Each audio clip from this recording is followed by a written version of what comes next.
pleasure to be part of a holiday celebration, and the man of the hour is Steve Killgore from Roseburg Forest Products. Mr. Killgore, you are the Lumberman of the Year. Congratulations. You've been in the lumber business now for almost 40 years, haven't you? I think it's official. I'm an old guy. But you've been part of this. Tell, for my audience, would you describe who are these people that are in the room with us?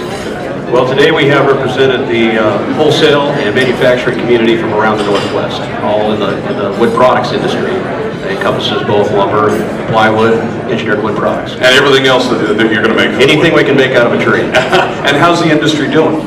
You know, I think most people would tell you that it's been an okay year. I think we were all confronted with some challenges that we didn't expect. And, but you know, we're a vibrant group, and as you might have noticed, a little competitive about what we do, so we find a way. Well, and as the economy is coming back, that's got to be good news for you. More people are building houses and that sort of thing. Certainly it is, but I think we've been a little bit disappointed in the pace of the economy and how it's grown. And you know, there's still some fundamental issues in housing, getting people qualified, you know, the lending community and how they're approaching what they'll deem as creditworthy. We've got a whole generation that hasn't bought their first home yet. They're still living at home with mom and dad, and so there's some things that, you know, we really need to get fixed in the country, the economy, in order to get this housing back to where it should be, which is about 1.5 million. And what is it going to take to get that? And do you find that young people, millennials, are aspiring to buy that first house? You know, I think it's in everybody inherently that they would like to have their own place, but you know, they check their wallet, and if they don't have the money, they don't have the job.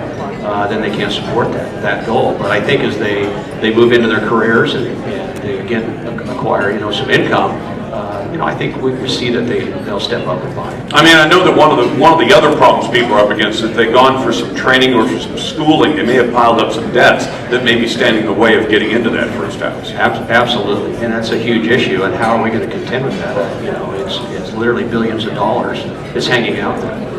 That's got, you know, they've got to do something about it, right? That's yeah. Well, you're one of the top guys at Roseburg Forest Products, so you're probably too busy to listen to the radio. But one of my favorite hobby horses is to complain about the government and the kinds of things they put on top of people who want to go out and build those houses. I think it's tomorrow that the city of Portland, you know, Charlie Hales, who's busy at a climate summit in Paris right now, but when he comes back, they're going to vote on whether or not to add a $25,000 tax on somebody who wants to tear down an old house and build a new house. And somehow the idea of $25,000 in taxes is a way to get housing to become more affordable, that one doesn't add up to me, but I'm only a Tillamook High School graduate, so I'm not sure if you'd agree with me on that. Well, you heard my story. I'm just a poor guy from Albany, Oregon, so I'm right in that camp with you. You know, government regulation is just something that we've all had to learn to contend with. We obviously try to have some political influence and try to bring some common sense as we see it to some of these issues, but we wait and hope is where we are. Now, do you have a lot of young people who want to get into your industry? You know, we really do, and today we're fortunate. We've got several students from Oregon State University. Some of them have joined us here at the Roseburg table. There's a great program going on at Oregon State University in the Renewable Materials program, and we have hired several quality candidates out of there over the last few years, and it's kind of our well. Now they've been introduced to the entire industry, so they have no problem getting. Well, you know what happens is supply and demand, so the price goes up, so they probably can negotiate better. Well, see, and what do we need to do to make that work better, to get people into your industry so they stay excited? Because I'll tell you, one of my biggest gripes, and I don't know, I may step on your toes. It's okay. I hear a number that 40% of our dimensional lumber comes from that friendly country to the north. And God bless the Canadians, but I'd rather be using our own trees than using their trees. Well, we would like to see that too. I probably just stepped on some toes out there too. Well, you've got some folks in the room who buy product from both Canada and the U.S., and so that happens. You know, I think what we really hope for is an even playing field. And when it comes to, you know, timber and availability of that timber, and you know, the regulations that you have in the various countries, and who gets supported for what they do and who doesn't. All those things are wrapped up in that softwood lumber agreement. But there's no question, you know, we did not, I talked about challenges, we did not anticipate the strength of the dollar, which really just plays into, you know, Canada's just having a heyday right now, you know, with that situation.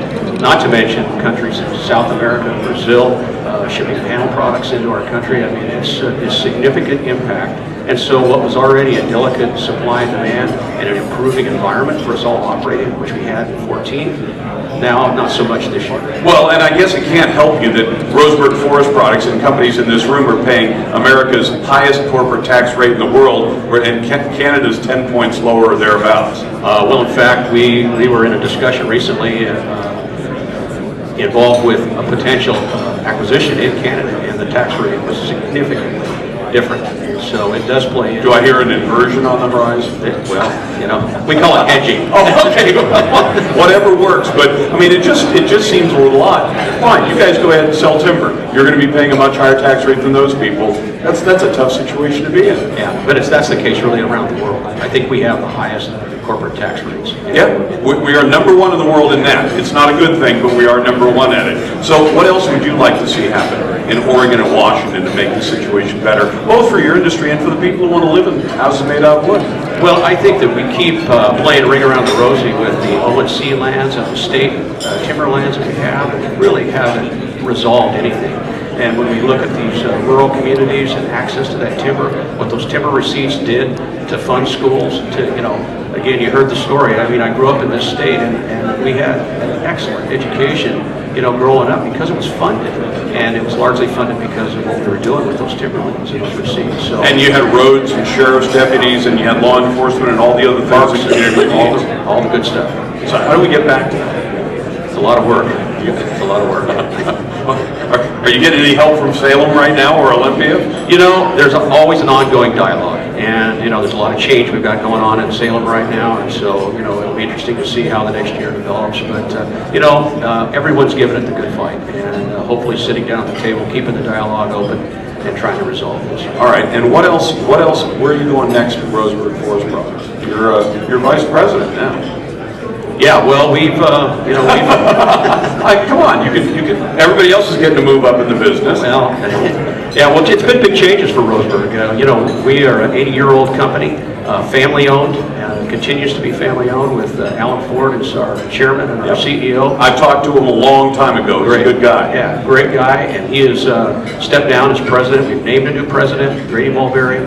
So it's real exciting times, and it'll be the first time that the company will be what we call professionally managed, not non-family in the day-to-day operations. So everybody gets a little bit more to do, and that's fine. I look forward to it. Well, I have a feeling if a lot of my listeners had anything to say about it, they will go to the polls, they will vote for the people who will put you into more of the state forests and more of the federal forests, if they can possibly get that to happen, because they know that the jobs and the economy depend on it. Absolutely. Mr. Killgore, congratulations on Lumberman of the Year. Thanks for spending a couple of minutes with me.